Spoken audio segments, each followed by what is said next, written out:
mama kwa babiem eba second tree imani so IMS then someone na share ho twumade so any video we no me be show sa staking na we previous video na ye na me show kwan ya betimi afa so onye ska we invest wo Binance ma bra wonye hwe no sa video we no make sure kwan ya betimi afa so a onye ska no u save a ubetimi a withdraw anything bia we flexible savings na ubetimi a withdraw anything bia wo pay bia the same time the lock savings no so no ubetimi a ye na ubetimi a monitor bibia echo bia no nti na video no mo do be go through make sure kwan ubetimi afa so onye ska bebre wo ska dada na why staking no na wo ye waduma separate nti bosomi ne be so na 10 days no na wo be monitor manya 300 cedis aka ho wo de yi wani na the first kind of to ho very safe and no risk bia nim ye wo the risk wo ho and the video me go through make sure the risk wo na the risk e risk ni enim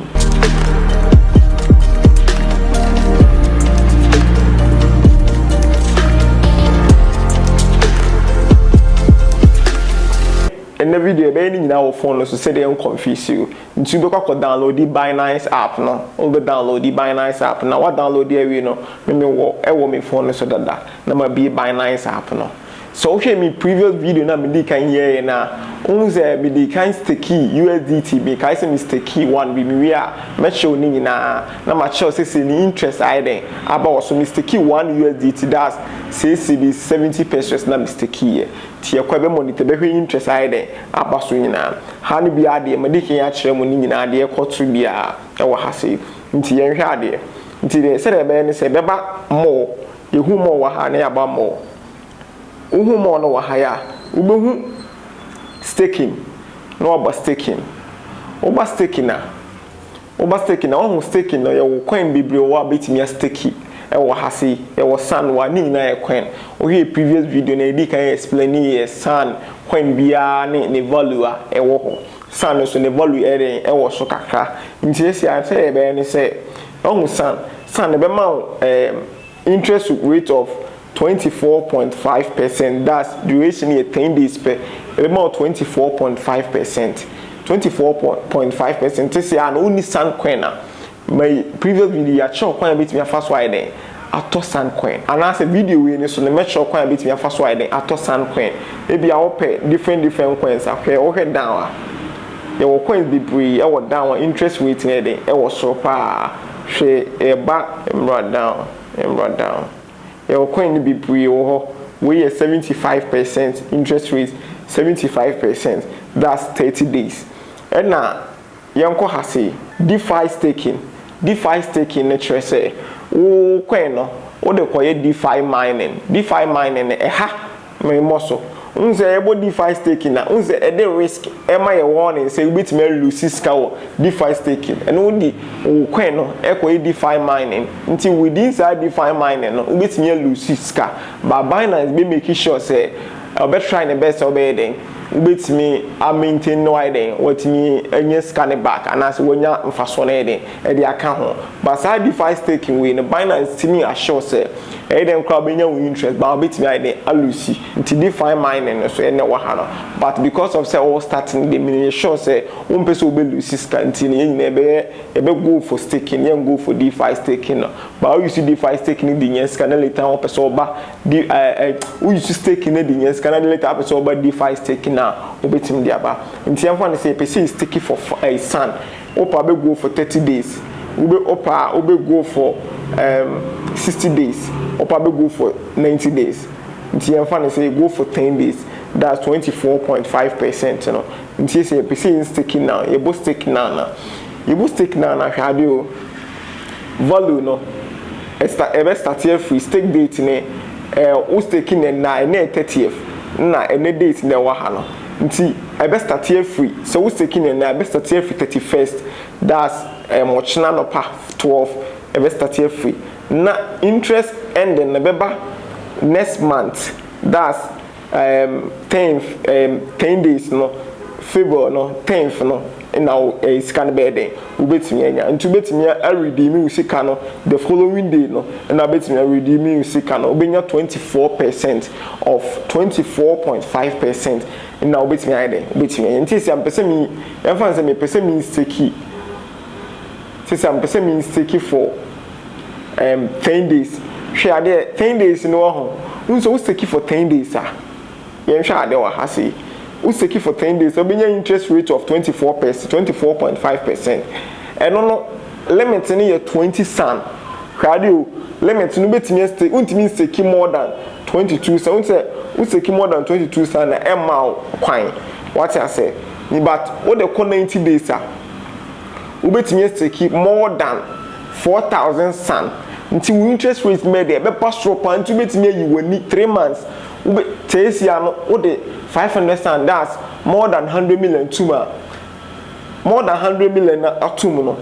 within after 3 months later no wo be nya 14.7%. Me sure say bank bi atimi yes ade no nti cryptocurrency we na mutimi oboka say cryptocurrency ska wo mu amanfo di nya ska you say ya mostly ni padodo na nya we ya but we a young guy oko school uni ska dodo ba opeso we school utimi nya ska na de betimi de start business o level 200 do betimi de we na start to be the level 400 no we nya ska bi abaya 4 billion e account mo betimi de betimi de start business e Ghana hapa ntesi amachi obi bia wie no cause e coin be medical catch say coin be bree e wo ho a obetimi aye deposit e wo ntesi ayamfa ne say me pese ma menko staking ho biem nti ma ba staking ho nti me ba staking na so pese bia won search for coin bia me pese me search for USDT enim nti yamfa de say ha me pese me search for DeFi me pese me search for USDT DeFi staking asisi me pese me nya wo ha we be flexible DeFi staking they say anything be makes me scan anything be into me bo stake now me wo USDT wo my account nim dada me wo USDT you say me wo USDT wo my account me wo 16 USDT wo my account nim dada nti esi me pese me stake be 2 USDT me pese me ensure kwan a we pese wo pese we scanner kwan bit me afa so we scan my bo accept ti se my kind be terms and conditions my kind be wo nti me baba stake DeFi the nti me be stake wo DeFi staking ne say DeFi staking staking han USDT nim ti see aso kona me wo sesi ai USDT senka me wo staking ne san ni bia nka me stake wo staking high ankasa ba unze me de to staking ha no me search USDT no USDT nim omo products any staking nti me ba DeFi staking no ti me be stake wo ha say mistake wa hase ya we are metro kwan betimi afa so ato san na bi so person use san no e dey stake na metro kwan betimi afa so ato san na bi ntisi ya me stake for $2 nti $2 no $2 na be ma me 3% interest rate of 3% nti e start for 31st ya na start yo na we first nti we say me bo confirm me flexible to me bo confirm unse say lock confirm this ya ma lucky we nti me pa me go me wallet no me go me wallet no go wallet na unse me previous video na me ye no ma me sure kwan bit me fa so go obe fa so call wallet no nti this ya no opese ye nko wallet ni staking dodo ayaye bia no ye nko anti ye baba wallet ye badan a wallet se ha insha se na me dikan wa beto overview ha na beto tu person who staking dodo awaya na wo hwe profit dodo a wo make ya obeba n unze n wa hosko ba beba n oba eda unze DeFi staking na edikan ye no unze achiche mama ye flexible DeFi staking previous video ne so am ye no unze me the mistake video mistake one coin bi ene wa na ebe ma me interest rate of 7%. Ntesi ya interest rate amanya wo one coin ne so die one coin ye 7 cedi say interest rate amanya wo so die nti 7 some days later no oboso a ebe ma time a obe den ntesi ya me pese me redeem ya se me pese ebe to aso bi ntesi me pese me redeem scanner ubo redeem higher bet you sika na assign the babe to ba unya interest rate bia but this wo twen ma days no mo dia ma na yede eso ansa na wasi me interest rate no ntesi a hwede e ka che me o say the redeem quantity will return on 31st nti yɛfa ne sese me boss sisi akra na ɔkyena na sika ne be den be available 31st time ne sika ne be 10 o'clock ena metimi anya say sika ne ba betom account nim ba minya interest bia me fa to meeting sa minya interest bia ewo nti si a me pese me redraw ni nti no me ma sika na den adam saa na tie nti anytime bia wo stake na wo pese o redraw coin na wo be shima redraw coin anytime bia wo pe bia no na say wo ba wallet wo ba n say DeFi stake na wo stake ya be ba ha flexible savings a wo be ba wa ha see ni nyina be show e be underline or top ha ma this I remember ma me fa mo nko ba bia sisi a wo pese wo nto coin to say san na nipa do na sisi a wo pese mu ye no nti yefo ne say me ba wo Binance me ba staking ha me ba staking ti me ba staking na won san no isi anipa do na person mu use staking omo person mu sika be yira ne nti no omo person mu use staking no ya yefo ne say wadanfo bi wo coin e wo ho na person won send ma wa bra wo use mobile money enter ma me sure coin betimi afa so ama wadanfo na send ade ama say na be no one do be ne so be ba wallet sa oba wallet sa no ba deposit oba deposit a ebe inse hane crypto nti coin kra o person send ma na be sanda on se sand no anaso obe search wa sand o search sanda obo sanda be what you see no what you see we first one no unse ede wallet address na de amount nti wallet address we no obo sa ade we wa hana no wa send them wadanfo no obe send sand na ede e de amount ba begu o spot wallet no e wa ha na de be trading no what I say nti esi ate se coin bi bitcoin kra be bo bitcoin obo BTC obo bitcoin na deposit na wa choose ebia bitcoin obo we na wa choose network no we choose bitcoin na wa copy address na de ama no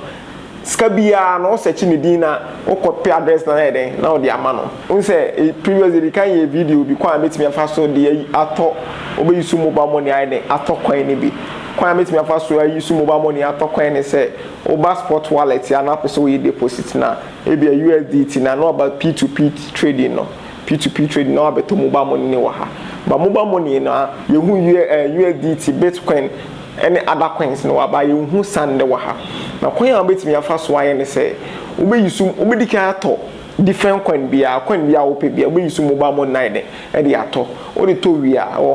ho say na obe fa so nya sand coin no about trade oba dan ho obo trade wa ha who trade na bra convert over convert ha no convert be ma kwanya mo convert sika for Friday e dey aba other one t e for say from USDT na me convert e be convert to sand na ma search ako coin bia me pese me convert ko bia coin en gu ase ha no what I say nti coin bia o pese on convert ba pese me convert ko sand na ma search sand what I say obese o pese convert ko sen unse ha na ma me range ade say from 20 USDT to bia 100,000 USDT ba me ni sa coin e 14 USDT pe ntinka me wo 20 a na say me bo 20 na ma bo preview conversation senka me wo coins 20 coin wo ma no one say me convert me confirm me bo confirm ne so na eden ebe converted ya basan no optimize den watimi akọ staking ho no wakọ stake coin no watimi anyamfa so bebre what I say the video is very simple so okay video we na on ase a check the other videos no watimi ahwe o person hu coin fa so create cryptocurrency account a ye video aba coin bitimi fa so create cryptocurrency and as a comment na say me leave link video to bitimi ya follow etim the create cryptocurrency ba wo pe video tutorial bia coin bitimi fa so guide wa ye video about cryptocurrency ebe boa mo wetin create no wetin anya ska bebre ewo cryptocurrencies particular ntiesi ano said the person ye no sa ya explain video bia head to toe. I hope the video no be atiase follow taking tree ewo Facebook oko YouTube akọ subscribe the channel na the video bebre brow subscribe the channel no first time I will subscribe the channel no the videos ewu here wo Ghana ha bia wo ya ade bia unim ade na wo ye